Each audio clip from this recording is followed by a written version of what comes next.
ngasi Manipuri wari leikol na puduna lakchari nausungi ahum suba tangkak lobirasi. Metric ta first division da lakpadagi Sita scholarship phangi aduna college tambada yamna mateng oiduna awaba amata leitre. Imungi thabak su nomna Sita larik tawbagi matam kaiba leite. Wana college dagi kumai adudagi dup thangmi kattuna mai thagalaga amuk larik paba hawi. Asangba matam kaithokduna leikol amuk sengi lei su thaba ising chaiba magi heina jabini. Kishorna Sitana naitom tabasi yengba nungaitaduna kari tawraga magi nungaiba oigadagi khanduna lei. Ajit haiba angang asiga tinarakpadagi Sita naitom taba khara phabagum Kishorna urami. Sitana harau tayamna Ajit ka magi leikol aduda chatminnaduna yenghanba adu uraga Kishorna khalai Sitana si yauna haraurabadi mana thokpa tawrasanu. Ajit Sitaga metric pass tawbadagi tinarakpani marip wangi kuchudi pangongawde wa kaya nganganaba miyoini. Mi kaya tinade magi apamba adudi ngamnaba adum hotne. Mana Sita khoigida lakpada kanamata loina rakte. Mahak mingamba mi ama natte pukchel sengba mi ni. Mabu khangba mi singna Ajit se ngawre mondrang chugre su hainai.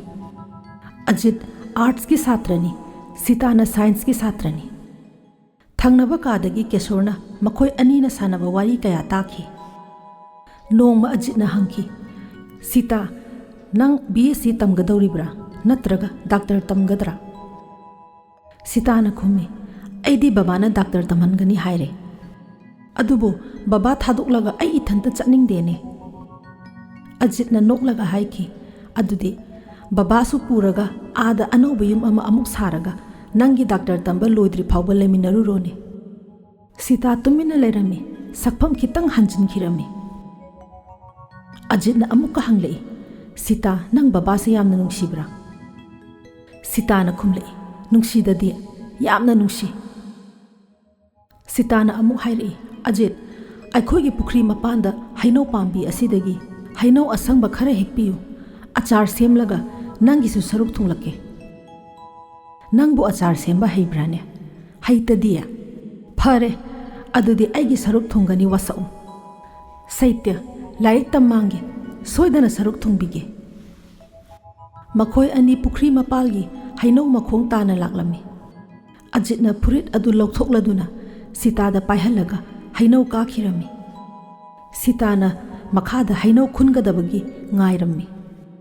Ajitna Madhabi da yawba matang ama khangni ningsing laklami. Birena mirai bakta chatlamdaida uri raida hairami. Athengba ahingda pukri mapalgi leihau pambida tongduna khongliba kokil adu aimakni khanbiyu. Ajitna mathaktagi phagi tawtharai. Ibema karigumba kanda ahing athengbada haino pambi asigi mathaktagi tongduna khongba maku adu aimakni khanbiyu. Sitana noktuna khumlai talli bungo ai ahingda maku phabada pukrida taba talli khonglakanu. Ajitna henjinba yadre khanbada ngaihak khalaga amuk haurai. Haino makhongda leiribi ibema wanglaba utonda panba amrita gumlaba haino sing ase thadarake phigaw thanna pujakho. Sita su tap laktuna khumlai. Kalen thada panba hainodi amunba haino oiramloi sinbana ya kumduna tokaniye. Asum phagi taunaraba matungda makhoi ani haino puraduna halaklami. Sitana hanglaklami Ajit nang karamba line da chatkani. Ajitna khumlai lo tawdoribani ukil oiraga nathakta case tawdoribani.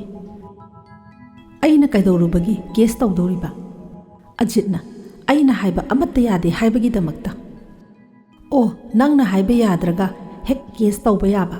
Ibungo nahana maiba saraga mangthali haibaduni.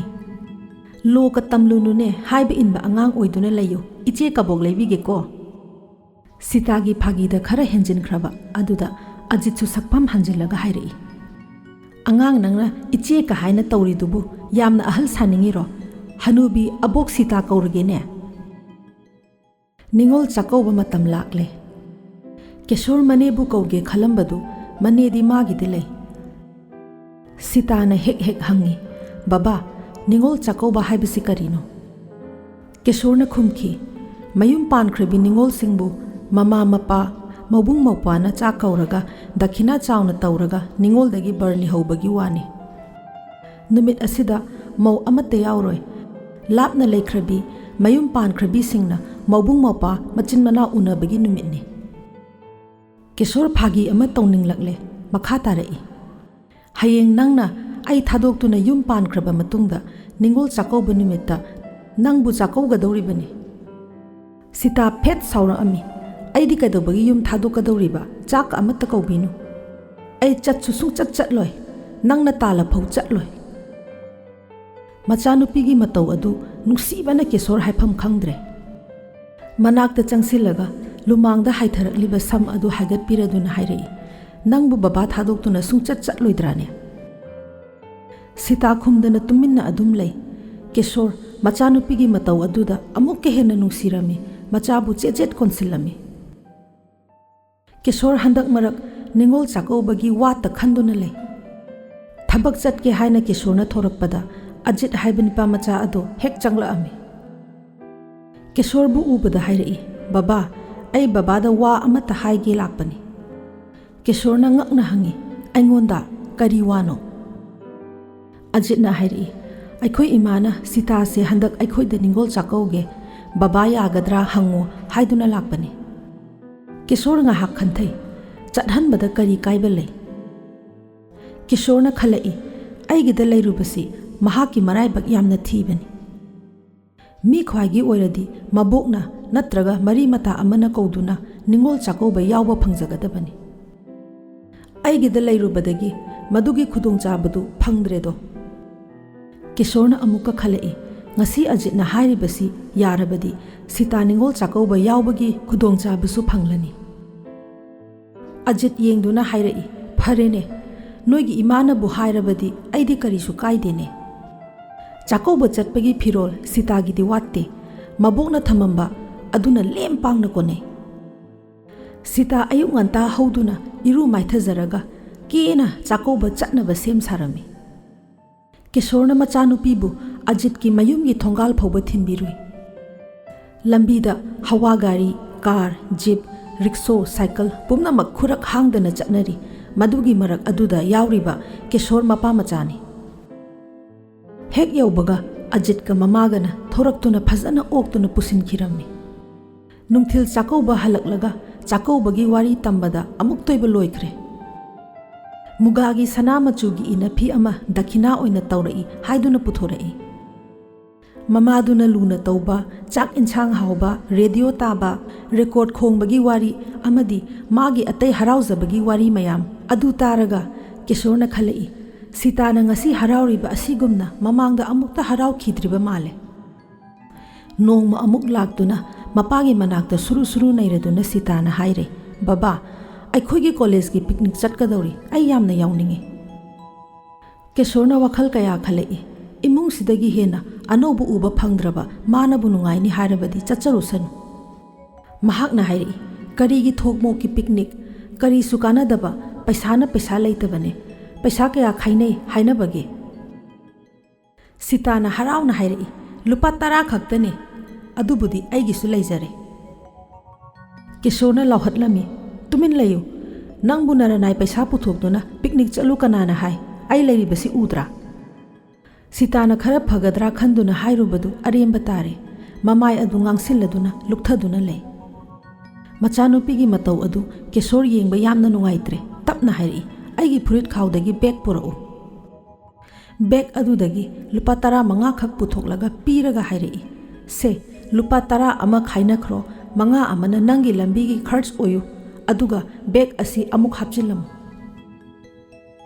ꯊꯥꯖꯗꯅ picnic ꯆꯠꯀꯦ ꯌꯥꯔꯛꯄ ꯑꯗꯨꯗ ꯁꯤꯇꯥ ꯅꯨꯡꯉꯥꯏꯕꯅ ꯇꯧꯐꯝ ꯈꯪꯗꯗꯨꯅ ꯃꯄꯥꯒꯤ ꯆꯥ glass ꯑꯃ ꯂꯣꯟꯕꯤꯔꯝꯃꯤ꯫ Picnic ꯑꯗꯨꯅ ꯁꯤꯇꯥꯗ ꯍꯥꯏꯐꯝ ꯈꯪꯗꯅ ꯅꯨꯡꯉꯥꯏꯕ ꯑꯃ ꯄꯤꯔꯝꯃꯤ꯫ ꯃꯌꯥꯝ ꯄꯨꯝꯅꯃꯛ ꯑꯗꯨ ꯄꯨꯟꯅ ꯇꯣꯡꯃꯤꯟꯅꯗꯨꯅ ꯃꯥꯏꯛ ꯄꯥꯟꯕ ꯕꯁ ꯑꯃꯗ ꯆꯠꯃꯤꯟꯅꯔꯝꯃꯤ꯫ ꯀꯣꯂꯦꯖꯒꯤ ꯁꯥꯇ꯭ꯔ ꯏꯁꯩ ꯁꯛꯄ ꯍꯩꯕ 2 ꯌꯥꯎꯔꯝꯃꯤ꯫ ꯃꯈꯣꯏ 2 ꯏꯁꯩ ꯁꯛꯄ ꯍꯧꯒꯠꯈ꯭ꯔꯦ꯫ ꯕꯁ ꯑꯗꯨ ꯁꯨꯒꯨꯅꯨ ꯂꯝꯕꯤꯗ ꯁꯦꯔꯧ ꯇꯝꯅ ꯆꯪꯁꯤꯜꯂꯝꯃꯤ꯫ ꯏꯝꯐꯥꯜ ꯇꯨꯔꯦꯜ ꯊꯤꯡꯒꯠꯄꯒꯤ ꯂꯤꯂꯣꯡꯗ ꯇꯨꯔꯦꯜ ꯏꯃꯥꯏ ꯆꯣꯟꯅ ꯂꯩꯔꯝꯃꯤ꯫ ꯁꯪꯕꯥꯅꯔꯕ ꯇꯨꯔꯦꯜꯒꯤ ꯏꯁꯤꯡ ꯑꯗꯨ ꯎꯕꯗ ꯁꯤꯇꯥ ꯆꯣꯡꯊꯅꯤꯡꯂꯝꯃꯤ꯫ ꯃꯍꯥꯛꯅ ꯑꯖꯤꯠꯇ ꯑꯣꯟꯁꯤꯟꯗꯨꯅ ꯍꯥꯏꯔꯛꯏ, ꯇꯨꯔꯦꯜꯒꯤ ꯏꯁꯤꯡ ꯑꯁꯤ ꯎꯕꯗ ꯏꯔꯣꯏꯅꯤꯡꯗ꯭ꯔꯥ? ꯑꯖꯤꯠꯁꯨ ꯈꯨꯝꯂꯛꯏ, ꯍꯣꯏꯅꯦꯍꯦ꯫ ꯋꯥꯏꯊꯧꯒꯤ ꯄꯥꯠ ꯀꯪꯊꯔꯛꯂꯤ꯫ ꯅꯨꯃꯤꯠꯅ ꯅꯣꯡꯄꯣꯛꯇ ꯊꯣꯛꯄ ꯀꯨꯏꯗ꯭ꯔꯤ ꯄꯥꯠꯀꯤ ꯏꯁꯤꯡꯗ ꯌꯩꯗꯨꯅ ꯉꯪꯔꯥꯅꯕ ꯃꯆꯨ ꯑꯃ ꯊꯣꯛꯍꯟꯗꯨꯅ ꯃꯤꯠ ꯊꯛꯍꯜꯂꯤ꯫ ꯆꯤꯡꯗꯨꯝ ꯑꯃꯗ ꯈꯨꯠ ꯊꯤꯜꯂꯗꯨꯅ ꯑꯖꯤꯠꯅ ꯍꯥꯏꯔꯛꯏ, ꯁꯤꯇꯥ, ꯑꯥꯗ ꯖꯤꯡꯒꯅ ꯀꯨꯞꯄ ꯆꯤꯡ ꯃꯊꯛꯇ ꯂꯩꯔꯤꯕ ꯌꯨꯝ ꯑꯁꯦ ꯋꯥꯏꯊꯧ ꯇꯨꯔꯤꯁ ꯍꯣꯝꯅꯤ꯫ ꯕꯁ ꯑꯗꯨ ꯆꯪꯁꯤꯜꯂꯛꯇꯨꯅ ꯊꯧꯕꯥꯜ ꯀꯩꯊꯦꯜꯗ ꯊꯥꯔꯝꯃꯤ ꯉꯥꯏꯍꯥꯛꯀꯤ ꯑꯣꯏꯅ꯫ ꯑꯖꯤꯠꯅ ꯀꯩꯊꯦꯜꯒꯤ ꯍꯦꯛ ꯃꯅꯤꯡꯗ ꯂꯩꯕ ꯃꯃꯥꯟꯅꯕ ꯑꯃ ꯊꯤꯔꯨꯁꯤ ꯍꯥꯏꯗꯨꯅ ꯁꯤꯇꯥꯒ ꯆꯪꯃꯤꯟꯅꯔꯝꯃꯤ꯫ ꯃꯌꯥꯝꯁꯨ ꯀꯥꯡꯕꯨ ꯍꯧꯅꯔꯗꯨꯅ ꯀꯩꯊꯦꯜꯗ ꯄꯣꯠ ꯂꯩꯅꯕ ꯌꯦꯡꯅꯔꯤ꯫ ꯀꯩꯊꯦꯜꯁꯨ ꯑꯉꯟꯕ ꯑꯌꯨꯛ ꯑꯗꯨꯗꯗꯤ ꯀꯥꯕ ꯐꯖꯅ ꯍꯧꯗ꯭ꯔꯤ꯫ ꯑꯖꯤꯠꯅ ꯃꯃꯥꯟꯅꯕꯗꯨ ꯎꯅꯔꯒ ꯁꯤꯇꯥꯒ ꯊꯨꯅ ꯊꯣꯔꯛꯄꯗꯗꯤ ꯕꯁ ꯑꯗꯨ ꯆꯠꯈꯤꯔꯝꯂꯦ꯫ ꯁꯤꯇꯥꯗꯤ ꯀꯞꯅꯤꯡ ꯇꯧꯔꯦ, ꯌꯥꯝꯅ ꯋꯥꯅ ꯍꯥꯏꯅꯗꯨꯅ ꯃꯄꯥꯅ ꯌꯥꯔꯛꯈꯤꯕꯅꯤ꯫ ꯑꯖꯤꯠꯅ ꯍꯥꯏꯔꯛꯏ, ꯌꯨꯝꯗ ꯍꯜꯂꯁꯤꯔꯥ? ꯁꯤꯇꯥꯅ ꯁꯥꯎꯅ ꯈꯨꯝꯃꯛꯏ, ꯅꯪ ꯍꯟꯒꯦ ꯍꯥꯏꯔꯕꯁꯨ ꯍꯟꯈ꯭ꯔꯣ, ꯑꯩꯗꯤ ꯕꯁ ꯐꯥꯔꯒ ꯆꯠꯇꯕ ꯌꯥꯗꯦ꯫ ꯌꯨꯝꯗ ꯕꯕꯥꯅ ꯀꯔꯤꯒꯤ ꯉꯟꯅ ꯂꯥꯛꯂꯤꯕꯅꯣ, ꯄꯤꯛꯅꯤꯛ ꯀꯝꯗꯧꯏ ꯍꯪꯂꯛꯂꯕꯗꯤ ꯀꯝꯗꯧꯅꯤ? ꯑꯖꯤꯠꯅ ꯈꯨꯝꯃꯛꯏ, ꯉꯟꯅ ꯍꯜꯂꯛꯄꯒꯤ ꯑꯋꯥꯕ ꯑꯣꯏꯔꯕꯗꯤ ꯊꯧꯕꯥꯜꯗ ꯏꯃꯥꯟꯅꯕꯤꯒꯤ ꯃꯌꯨꯝꯗ ꯆꯪꯂꯒ ꯆꯥꯛꯀ ꯆꯥꯊꯣꯛꯂꯒ ꯅꯨꯃꯤꯗꯥꯡ ꯋꯥꯏꯔꯝ ꯇꯞꯅ ꯍꯜꯂꯒ ꯂꯣꯏꯔꯦ꯫ ꯃꯕꯥꯅꯤ ꯁꯥꯎꯕ ꯃꯈꯩ ꯁꯥꯎꯅꯔꯒ ꯀꯣꯟꯅꯊꯪꯗ ꯕꯁ ꯐꯥꯔꯒ ꯆꯠꯄ ꯍꯥꯏꯅ ꯂꯦꯞꯅꯔꯦ꯫ ꯊꯧꯕꯥꯜ ꯀꯩꯊꯦꯜꯗ ꯍꯣꯇꯦꯜ ꯑꯃꯒꯤ ꯃꯥꯡꯒꯣꯟꯗ ꯐꯝꯂꯒ ꯄꯨꯡꯈꯥꯏꯃꯨꯛ ꯉꯥꯏꯔꯒ ꯇꯧꯄꯣꯛꯄꯤ ꯌꯧꯒꯗꯕ ꯕꯁ ꯑꯃ ꯂꯥꯛꯂꯦ꯫ ꯃꯗꯨꯗ ꯃꯈꯣꯏ ꯑꯅꯤ ꯀꯥꯈꯠꯂꯦ꯫ ꯀꯟꯗꯛꯇꯔ ꯑꯗꯨ ꯅꯨꯄꯤ ꯑꯃꯅꯤ꯫ ꯃꯥꯅ ꯃꯤꯄꯨꯝ ꯈꯨꯗꯤꯡꯗ ꯆꯪꯗꯨꯅ ꯌꯧꯒꯗꯕ ꯃꯐꯝꯁꯤꯡ ꯍꯪꯉꯤ ꯑꯗꯨꯒ ꯚꯔꯥ ꯂꯧꯁꯤꯜꯂꯤ꯫ ꯃꯥꯒꯤ ꯃꯁꯥ ꯈꯤꯡꯕꯗꯨ ꯎꯕꯗ ꯁꯤꯇꯥ ꯁꯥꯎꯅꯤꯡꯕ ꯈꯔ ꯐꯔꯝꯃꯤ꯫ ꯁꯤꯇꯥꯕꯨ ꯎꯕꯗ ꯀꯗꯥꯏꯗꯒꯤꯅꯣ, ꯀꯅꯥꯅ ꯄꯣꯛꯄꯅꯣ ꯍꯪꯕ ꯍꯧꯔꯛꯂꯦ꯫ ꯁꯤꯇꯥꯅ ꯌꯥꯗꯗꯨꯅ ꯃꯄꯥꯒꯤ ꯃꯃꯤꯡ ꯍꯦꯛ ꯄꯟꯕꯗ ꯅꯨꯄꯤ ꯑꯗꯨꯅ, ꯍꯩꯃꯥ, ꯀꯤꯁꯣꯔꯅ ꯄꯣꯛꯄ ꯑꯣꯏꯔꯦꯀꯣ, ꯑꯩꯈꯣꯏꯒꯤ ꯗ꯭ꯔꯥꯏꯚꯔ ꯑꯦꯁꯣꯁꯤꯌꯦꯁꯟꯗ ꯎꯅꯗꯨꯅꯇ ꯂꯩꯔꯝꯕꯅꯤꯅꯦ꯫ ꯃꯥꯗꯤ ꯀꯝꯗꯧꯔꯤ ꯍꯥꯏꯗꯨꯅ ꯏꯔꯥꯡꯗ ꯍꯦꯛ ꯂꯥꯡꯉꯤ꯫ ꯃꯈꯥ ꯇꯥꯔꯛꯏ, ꯅꯄꯥꯗ ꯇꯝꯃꯨ, ꯁꯨꯒꯅꯨ ꯒꯥꯔꯤ ꯑꯃꯗ ꯅꯨꯄꯤ ꯑꯃ ꯊꯦꯡꯅꯔꯛꯏ, ꯀꯔꯝ ꯄꯥꯜꯂꯤꯒꯦ ꯍꯪꯂꯛꯏ ꯍꯥꯏꯌꯨ꯫ ꯚꯔꯥꯗꯨꯁꯨ ꯂꯧ ꯍꯥꯏꯕ ꯌꯥꯗ꯭ꯔꯦ꯫ ꯑꯗꯨꯒꯤ ꯃꯍꯨꯠꯇ ꯏꯆꯥꯅ ꯆꯥꯅꯤꯡꯕ ꯑꯃ ꯂꯩꯗꯨꯅ ꯆꯥꯎ ꯍꯥꯏꯗꯨꯅ ꯂꯨꯄꯥ 5 ꯆꯞꯄꯤ ꯑꯃ ꯁꯤꯇꯥꯗ ꯄꯤꯔꯝꯃꯤ꯫ ꯄꯤꯛꯅꯤꯛ ꯂꯥꯛꯄꯗ ꯆꯤꯊꯍꯧꯕꯒꯤ ꯋꯥꯐꯝꯗꯨ ꯃꯍꯥꯛꯅ ꯍꯥꯏꯔꯝꯃꯤ꯫ ꯏꯆꯥꯁꯤꯗꯤ ꯄꯤꯛꯅꯤꯛ ꯃꯐꯝ ꯑꯗꯨ ꯊꯤꯕ ꯐꯪꯗ꯭ꯔꯒ ꯏꯃꯥꯒ ꯍꯟꯁꯨ ꯉꯥꯏꯗꯅ꯫ ꯁꯤꯇꯥ ꯅꯨꯡꯉꯥꯏꯕꯅ ꯂꯣꯏꯔꯦ, ꯉꯁꯥꯏ ꯃꯈꯩ ꯌꯥꯝꯅ ꯁꯥꯎꯅꯤꯡꯂꯝꯕꯅꯤ꯫ ꯑꯖꯤꯠꯇꯤ ꯇꯨꯃꯤꯟꯅ ꯂꯩ꯫ ꯀꯛꯆꯤꯡ ꯌꯧꯔꯦ꯫ ꯅꯨꯄꯤ ꯑꯗꯨꯅ ꯁꯤꯇꯥꯒ ꯑꯖꯤꯠꯀ ꯒꯥꯔꯤꯗꯒꯤ ꯄꯨꯊꯗꯨꯅ ꯀꯛꯆꯤꯡꯒꯤ ꯍꯣꯇꯦꯜ ꯑꯃꯗ ꯆꯥꯛ ꯄꯤꯖꯔꯝꯃꯤ꯫ ꯅꯨꯄꯤ ꯑꯗꯨꯅ ꯍꯣꯇꯦꯜꯗ ꯍꯦꯛ ꯆꯪꯕꯒ ꯍꯣꯇꯦꯜꯒꯤ ꯑꯩꯒ꯭ꯌꯥ, ꯃꯦꯅꯦꯖꯔ, ꯄꯣꯠ ꯆꯩ ꯂꯥꯟꯊꯣꯛꯅꯕ ꯃꯤ ꯄꯨꯝꯅꯃꯛꯅ ꯏꯃꯥ ꯏꯕꯦꯝꯃ ꯂꯥꯛꯂꯦ ꯍꯥꯏꯗꯨꯅ ꯌꯧ ꯇꯧꯏ꯫ ꯆꯥꯛ ꯆꯥꯕ ꯂꯣꯏꯔꯒ ꯃꯥꯒꯤ ꯂꯦꯡꯖꯨꯝꯗ ꯌꯥꯜꯂꯤꯕ ꯚꯔꯥ ꯂꯧꯁꯤꯟꯅꯕꯒꯤ ꯕꯦꯒ ꯑꯗꯨꯗꯒꯤ ꯄꯩꯁꯥ ꯂꯧꯊꯣꯛꯇꯨꯅ ꯄꯤꯔꯦ꯫ ꯑꯗꯨꯗꯒꯤ ꯀ꯭ꯋꯥ ꯃꯇꯞ ꯑꯃꯃꯝ ꯆꯥꯔꯗꯨꯅ ꯒꯥꯔꯤ ꯑꯗꯨ ꯑꯃꯨꯛꯀ ꯊꯧꯕ ꯍꯧꯔꯝꯃꯤ꯫ ꯃꯈꯣꯏ ꯑꯅꯤꯕꯨ ꯁꯨꯒꯅꯨꯒꯤ ꯁꯦꯔꯧ ꯍꯥꯏꯖꯤꯟꯐꯝ ꯐꯥꯎꯕ ꯊꯤꯟꯕꯤꯔꯝꯃꯤ꯫ ꯃꯈꯣꯏ ꯑꯅꯤ ꯈꯣꯡꯅ ꯃꯊꯪ ꯍꯪꯗꯨꯅ ꯆꯪꯂꯛꯏ꯫ ꯃꯤ ꯑꯃꯗ ꯍꯪꯕꯗ ꯄꯤꯛꯅꯤꯛꯀꯤ ꯒꯥꯔꯤ ꯑꯗꯨ ꯇꯨꯔꯦꯜ ꯂꯥꯟꯈꯤ ꯍꯥꯏꯔꯦ꯫ ꯃꯈꯣꯏ ꯑꯅꯤꯁꯨ ꯄꯥꯛꯂꯕ ꯅꯨꯡꯒꯥꯏ ꯃꯔꯛꯇ ꯆꯦꯟꯕ ꯁꯦꯔꯧ ꯇꯨꯔꯦꯜ ꯑꯗꯨ ꯈꯣꯡꯎꯞ ꯂꯧꯊꯣꯛꯂꯒ ꯂꯥꯛꯂꯝꯃꯤ꯫ ꯑꯃꯨꯛ ꯆꯠꯐꯝ ꯈꯪꯗ꯭ꯔꯦ꯫ ꯁꯤꯇꯥꯗꯤ ꯑꯃꯨꯛ ꯁꯥꯎꯕ ꯍꯧꯔꯛꯂꯦ꯫ ꯉꯁꯥꯏꯅ ꯃꯤꯅ ꯅꯣꯏꯒꯤ ꯊꯧꯕꯥꯜꯒꯤ ꯅꯃꯥꯟꯅꯕ ꯍꯣꯏꯗ ꯆꯪꯂꯒꯨꯝꯁꯤ ꯍꯥꯏꯕꯗꯨ ꯌꯥꯔꯝꯂꯕꯗꯤ ꯁꯤ ꯊꯣꯛꯀꯗ꯭ꯔꯥ, ꯄꯤꯛꯅꯤꯛꯀꯤ ꯅꯨꯡꯉꯥꯏꯕ ꯌꯥꯎꯕ ꯐꯪꯗ꯭ꯔꯦ꯫ ꯈꯪꯍꯧꯗꯅ ꯃꯥꯏꯛ ꯈꯣꯡꯕꯒꯤ ꯃꯈꯣꯜ ꯇꯥꯔꯛꯂꯦ꯫ ꯃꯥꯏꯛꯀꯤ ꯃꯈꯣꯜ ꯑꯗꯨ ꯈꯣꯡꯒꯨꯜ ꯂꯤꯔꯗꯨꯅ ꯄꯤꯛꯅꯤꯛ ꯄꯥꯔꯇꯤ ꯑꯗꯨ ꯍꯦꯛ ꯊꯦꯡꯅꯔꯦ꯫ ꯃ꯭ꯌꯨꯖꯤꯛ ꯁꯦꯀ꯭ꯔꯦꯇꯔꯤ ꯑꯗꯨꯅ ꯃꯥꯏꯛꯇ ꯏꯁꯩ ꯁꯛꯇꯨꯅ ꯂꯩꯔꯝꯃꯤ꯫ ꯍꯥꯔꯃꯣꯅꯤ, ꯇꯕ꯭ꯂꯥ, ꯕꯥꯁꯤ ꯈꯣꯡꯕꯁꯨ ꯌꯥꯎꯔꯤ꯫ ꯏꯁꯩ ꯍꯦꯛ ꯂꯣꯏꯕꯒ ꯃ꯭ꯌꯨꯖꯤꯛ ꯁꯦꯀ꯭ꯔꯦꯇꯔꯤ ꯑꯗꯨꯅ ꯁꯤꯇꯥꯒ ꯑꯖꯤꯠꯀꯗ, ꯁꯥꯎꯕꯤꯕ ꯌꯥꯗꯦ, ꯃꯤ ꯌꯥꯝꯃꯟꯕ ꯑꯗꯨꯅ ꯆꯤꯊꯍꯧꯕ ꯈꯪꯍꯧꯗꯕꯅꯅꯤ, ꯌꯧꯔꯛꯂꯤꯕꯁꯦ ꯑꯣꯟꯊꯣꯛꯅ ꯅꯨꯡꯉꯥꯏꯔꯦ ꯍꯥꯏꯔꯛꯏ꯫ ꯃꯌꯥꯝ ꯆꯥꯛ ꯆꯥꯅꯕ ꯁꯦꯝ ꯁꯥꯔꯦ꯫ ꯃꯈꯣꯏꯁꯨ ꯆꯥꯛ ꯆꯥꯅꯕ ꯑꯗꯨꯝ ꯐꯝꯊꯔꯦ꯫ ꯆꯥꯛ ꯆꯥꯕ ꯍꯦꯛ ꯂꯣꯏꯔꯒ ꯑꯗꯨꯝ ꯍꯜꯂꯛꯂꯦ꯫ ꯅꯨꯃꯤꯠ ꯑꯗꯨꯒꯤ ꯄꯤꯛꯅꯤꯛ ꯑꯗꯣ ꯑꯗꯨꯝ ꯍꯥꯏꯅ ꯂꯣꯏꯁꯤꯟꯈ꯭ꯔꯦ꯫ ꯉꯁꯥꯏ ꯆꯥꯛꯄꯤ ꯀꯥꯔꯣꯡ ꯌꯧꯕꯒꯤ ꯋꯥꯔꯤ, ꯇꯨꯔꯦꯟꯗ ꯅꯨꯡꯁꯝ ꯍꯦꯛꯄꯒꯤ ꯋꯥꯔꯤ, ꯑꯗꯨꯒ ꯃꯌꯥꯝ ꯐꯣꯇꯣ ꯄꯨꯟꯅ ꯅꯝꯃꯤꯟꯅꯕ ꯑꯃꯠꯇ ꯌꯥꯎꯕ ꯐꯪꯍꯧꯗ꯭ꯔꯦ꯫ ꯏꯝꯐꯥꯜ ꯌꯧꯔꯦ꯫ ꯀꯣꯂꯦꯖꯗ ꯃꯌꯥꯝ ꯀꯨꯝꯊꯅꯔꯦ꯫ ꯅꯨꯡꯗꯥꯡ ꯐꯖꯅ ꯑꯣꯏꯔꯦ꯫ ꯀꯤꯁꯣꯔ ꯃꯆꯥꯅꯨꯄꯤꯕꯨ ꯑꯣꯛꯂꯝꯃꯤ꯫ ꯄꯨꯟꯅ ꯍꯟꯃꯤꯟꯅꯔꯛꯂꯦ꯫ ꯁꯤꯇꯥ ꯅꯤꯡꯗꯣꯟ ꯄꯤꯡ ꯆꯣꯡꯉꯤ꯫ ngasai bus dagi chitha hoba picnic yawba phangdaba pumnamak ado haidokluba tarabadi phubadi soidre ngasai bus ta thengnaba nupi aduna hanglai hayuko haibado amata haidre machani iha haraudaba ubada Kishore na hanglai nangbu nasa nungai tabra picnic nungai raktabra Sita na khumi yamna nungai inchang yamna hawi lam sang na gari tongbaduda puk mathak makha ole Sita PUC second year da first division da pass tawre Dr. Tamba chatpa matam yaurakle Kishore na khangna chanaba kaya da chenduna magi Dr. Tamba yana ba hotnare Lucknow da Tamba gi sit phangle Ajit laktuna nungai ba paw aduda amuk ka pangsille mahak na hairi Sita nang Dr. Tamba hogotlamu aisu BA hek pass tawbaga lo tamnaba Lucknow da changlake aikhoi ani amuk punsi Sita su khumai soidana changla uko adum tawrabadi aisu yamna nungai gani khangna chanaba mayamna paisa oina pirakpo pot chei phirol kaya pirakpa wahai kaya amu oina thagatlakpa kaya amana bor pirakpa nungai bagi mathakta nungai ba hapkatkhre Bhuban matay manausu haunaduna laktuna nungai ba phongdokpa lai Bhuban gi nupina lupa chamadang lambida sening oinau haiduna Sita da pirami Bhuban gi nupina Sita bu thagatladuna hairei Ibema nangumba icha amatanga leirabadi aisi onthokna nungai khrani dako Nopane haiduna ama leiribase masina mathong chadriba lairikpu tamu sukya yadene si haiduna Sita gi lukhamda hanna nanthabirami Mapa macha phi kanna yomi hayeng chatnanaba mapanda kanano ama kaubagi makhol ama tarami Kishore na mapal thoklaga yengbada miyai chalaba nipa ama leptuna leirami Kishore bu hek ubada hairei ibungo ibema Sita bu leibra mabu hayeng Dr. Tamba chatlani haina taine Kishore na nipa adu kadaidano ama ukhrabara khalai Ningsinglakle nipa adu Sita khoigi school da oza oiramba amani Kishore wari adu ningsinglakle angang oiringaida Sita maringjel yamna khai magi apamba adu sirage makhai hotnaba angangni Noma Sita class 7 karakpa matamda class adu aroiba period ka oibaga yamna langlami Haujik Sita bu hangba lakliba oza asigi class ni Langba adu phanaba oza aduna duster adu table mathak aduda dhok thilladuna langba toknanaba hotnarami tamalaktrabaduda oza aduna langliba satri ani khakpu tamduna duster adu langlammi laibak thibadagi duster aduna Sita gi marai bakta palami amasu khara soklaga I thoraklami ngai hak leiraga pomkhatlakle Sita sokpa ubada class adu unwai muk chiklami Sita na lepkhatuna oza aduda mana kari lankhiduna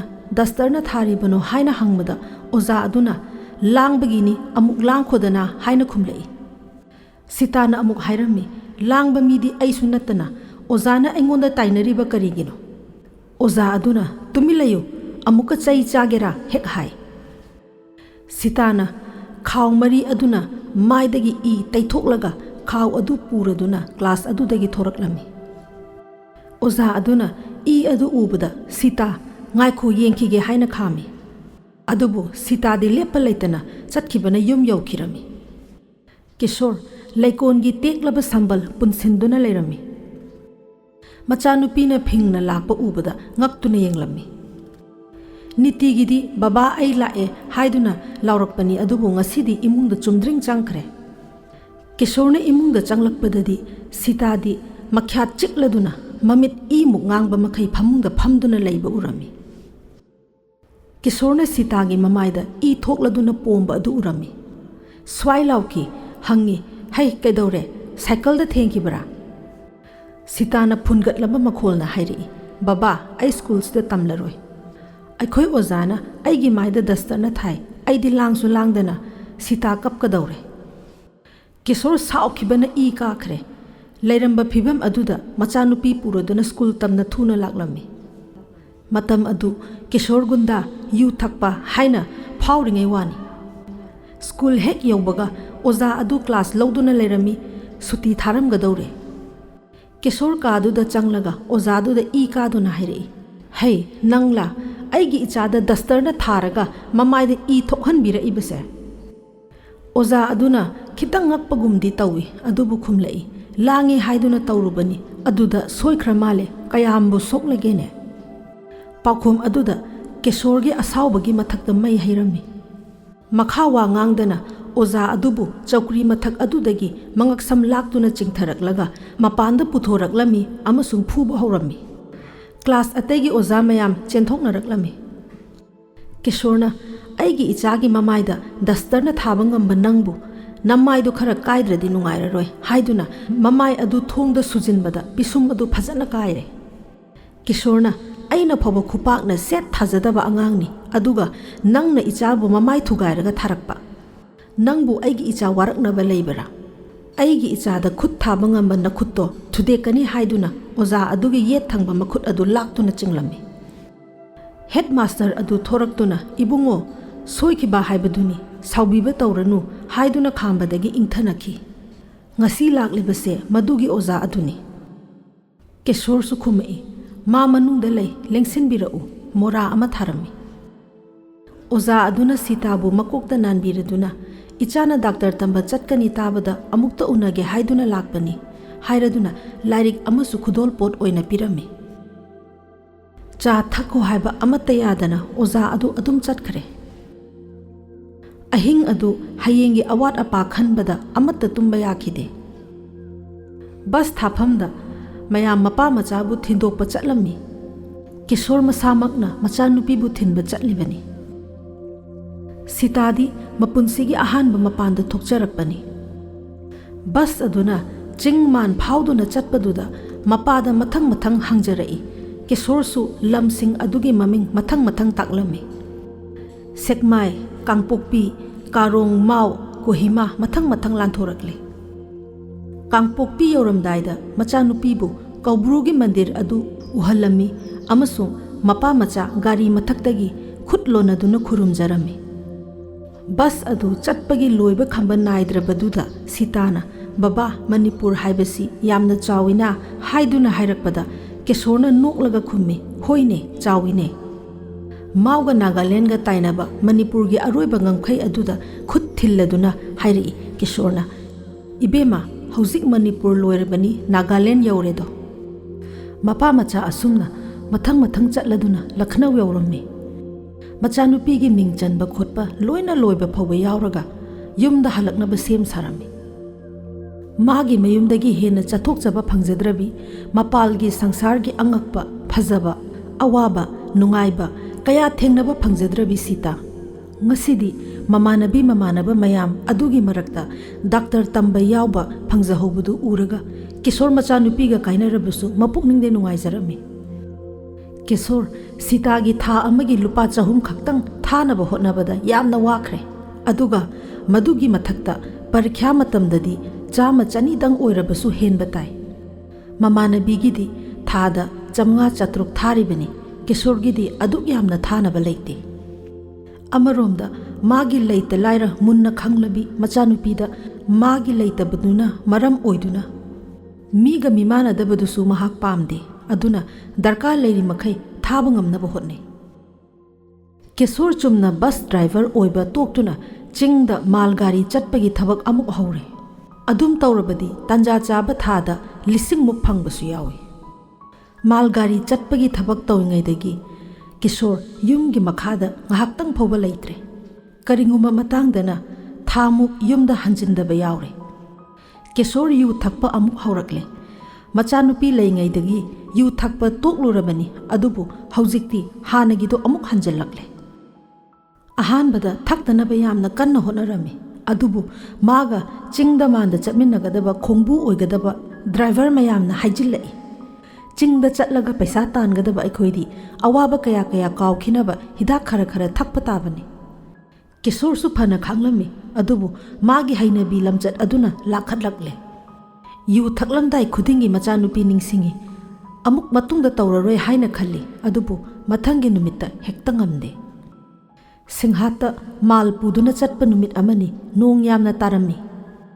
मागी तुंगदा मागी ममानबा driver अदुसु Tata गाड़ी अमा पुदुना लाई नालबा लंबी अदुदा लाकपदा किशोर वाखलदा मोल मोल खलई करिगुंबा अनानबा मरक असिदा गाड़ी असिगी break तटलबदी सोयदना सिरनी सीतागी थागी पैसा कनाना थाबिगनी किशोर सीबे यामना किरकले सीता लेंगई ममांगददी हिंगबा सीबा थोयना बेरा लेरंबा नत्ते हौजिक्ति मदुगा ओना तैनाना महाक गाड़ीगी steering अदु लाइबा कटलदुना खोइरमलकले कालीमाई इमा इबेमा इचानुपीना डॉक्टर तंबा लोइद्री फाउबदी अइबु टेकहन कायहनबिगनुको खंगहौदना गाड़ीदु खंगना नानगे तौवे किशोर कोकचाउबी कारमी असुमना वाना लाक्लमी अंगंबगी सरुक लोइरे ngam अमुक हौरकले मधुना अमुक हेन वाहनखरे ममाय ककपसु नानबनीन इकान कानदे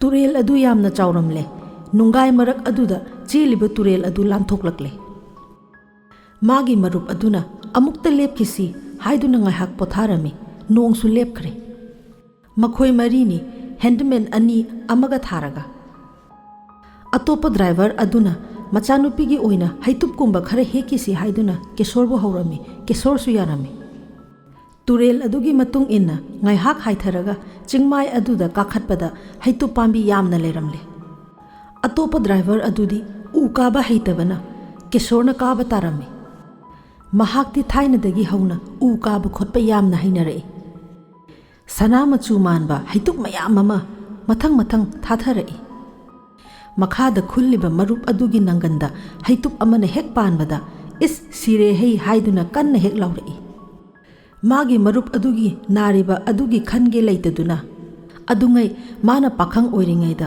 मागा नुसिनरंबा नुपी अदुगा हैरी कोकथोंग अमुनबा अमना नुपी अदुगी ममाइदा पानबदा अयो सिरे हाइना लाउखिबदो निंगसिंगलमी अतोप मरुप अदुना गाड़ीगी सेंगननबा फी मजेट अमना योमलदुना मागी हैतुप सरुक खाक्लमी अदुबु चाबिनबा लैतबना किशोरदी सरुक अदु लौद्रे हैंडमैन अनीदुदी तुनिंगखोका अवा फदिगोमगा थीरदुना मल्लदुना मपुल मपुल पुल्लदुना येनरमी अतोप ड्राइवर अदुना यू लिकली अमा पुथोरक्तुना मथंग मथंग हैरदुना सरुक येनबा हौरकले किशोरदी थक्तनबा फना यामना खांगे अदुबु मरुप अदुना भाई अखोय अनीता लाकमिनरगा नंगना तौद्रबदी अइदी यामना नुंगाइररोय अइदी खरा याउद्रबदी चिंगलक्ता चटपा ngamdene थकना थकना किशोर मसेल मरांग ओइना वाखल निंगसिंगलकले नोंगमा नोंग ताबा नुमित अमनी मतम अदो किशोर बस ड्राइवर ओइरे कुइना थेंगनरुद्रबा मागा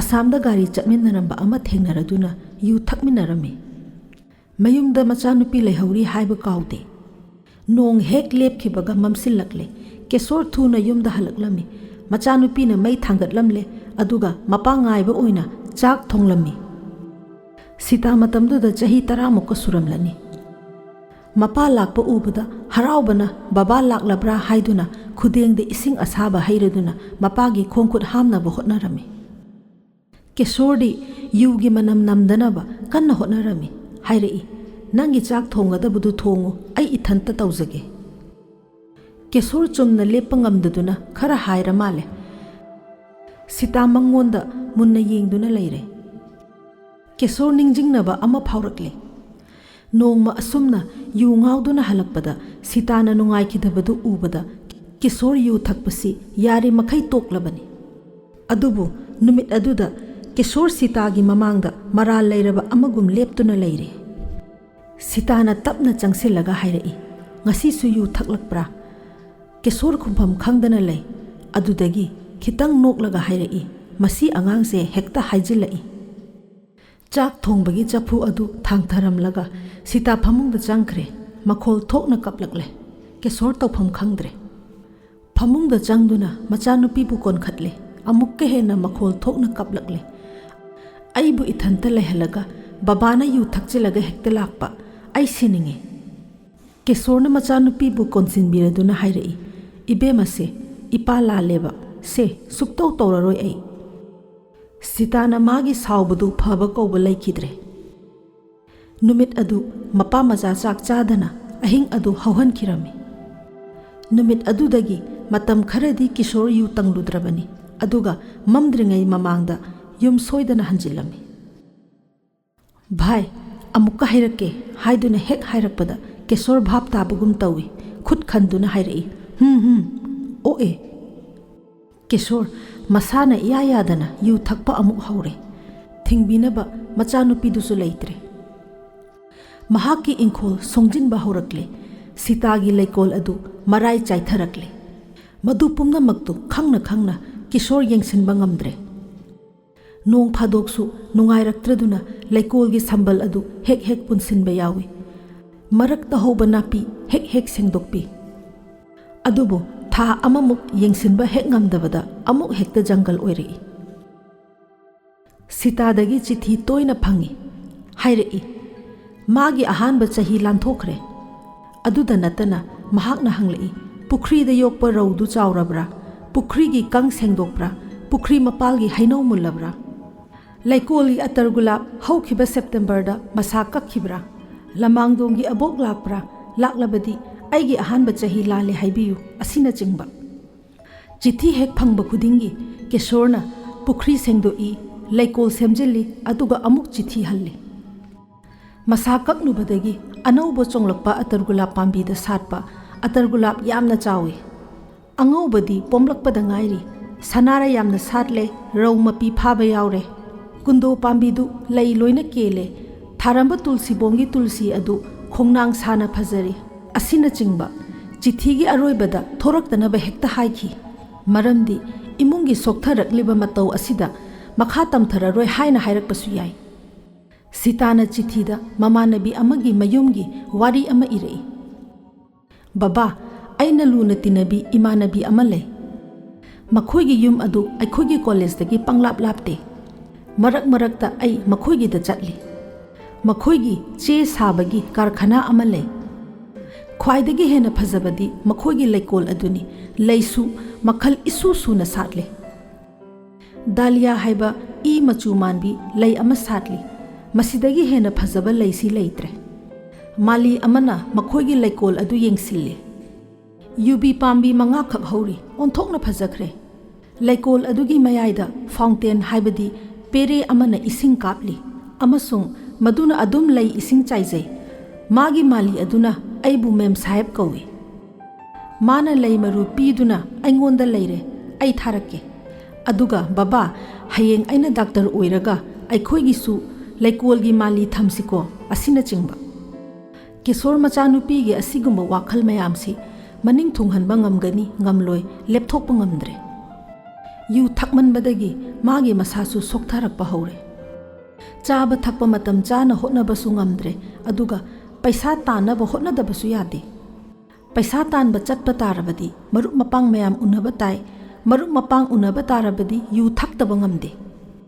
केशोर मतम चुप्पदा लाइनिंगी कालीमाई इमा इबेमा इचानुपीना डॉक्टर तंबा लोइद्री फाउबदी अैबु सिहन नाहनबिगनुको नोंगमदी केशोरना मतम कुइना उरुद्रबा इबेचागा ख्वारमन कैथेलदा उनरमी केशोरबु हेक उबदा ममित ओ मनावो इरांग लांगदुना रिक्शोदगी फन हेक्ता चोंथरई हंगलई इचानुपी कमदौरी केशोरना खुमी सीता लैते डॉक्टर तंबा चटखिबा चही अनी मुकुम फारे इबेचाना हरावना हाइरक्लमी इस नुंगाइरेदा हयेंग इचाना डॉक्टर ओइरक्लगा कार तोंगलगा अमुक्ता चटकेसे केशोरदा सट ओनसिनदुना हाइरई अदुगने हयेंग इचागी थाजै योंजबगी मतमददी अैना लोइना तौगदबनिना ngasiगीदी अैबु थिनबियु अैखोइदा चटलुसी नंगना याद्रबसु फारगा पुगनी अै दुकान अमसु फमले पोट लौबा लाक्लिबनी रिक्शो अदुदा केशोर काखतली दुकान अदु हनुबी अमा फमलमी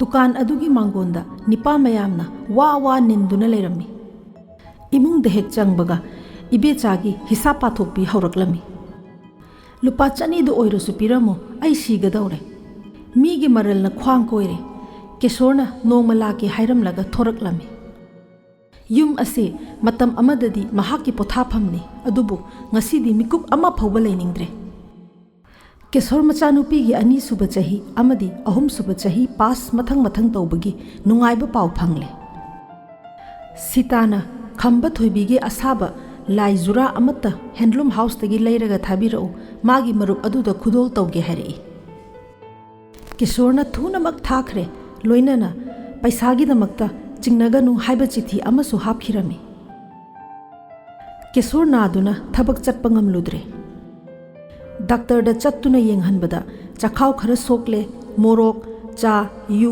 चुरुप थुम हेलु हाइरई हिदाक सुपिरई हिदाक अदु चाबदगी किशोर थबक अमुक चटपा ngamle सीताने एक्सकर्शन चटनबनी हाइदुना मथंग थादी लुपा 500 थारऊ हाइरई मदु ngamnaba अहिंग नुंगथिल तुमदना गाड़ी चेलमी असंगबा मतमदा नुंगदांगना कारखाना अमदा गाड़ी सेंबा यावरमी हंदक्ति किशोर सेल खरा लोकपा ngamle अरेंबा सेल खरा खरा सु तुंगसिलमी नोंगमा अजित हाइबा अंगांग अदु अहिंग अमदा लाक्लमी महाक BA पास तौरे हयेंगमक लखनऊ द लो तंबा चटलनी हाइदुना पाउ ताकपा लाई महाक सीतादा पीगदबा पोत चै लेब्रा हाइगदबा वा लेब्रा हंगबा लाकपनी किशोरना अजित की नुंगाइबा पाउ अदु सरुक यारमी लफोय लफांग अमा पुथोक्तुना चामिनरमी महाकना अजित थिंदोकपा मथंगी नुमित्ता MSD दा लाके हाइना हाइरई अजित्ता पोत मयोम अमत्ता पाइखिनबा